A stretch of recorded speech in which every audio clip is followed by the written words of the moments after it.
Hello everyone, today I am going to show you how to swap USDT to LTC on SafePal wallet. For that, at first open SafePal wallet.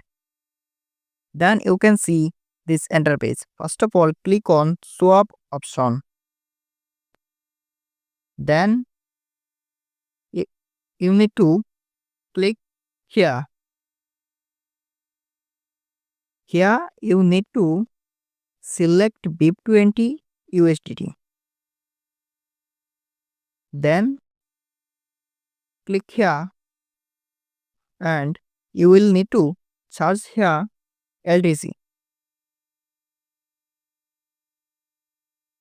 Then click on LTC BIP20. Then enter quantity you want to swap. Then click on swap option to successfully swap. You can swap USDT to LTC on SafePal wallet following this process. Thank you for watching our video. Subscribe our channel for more informative video.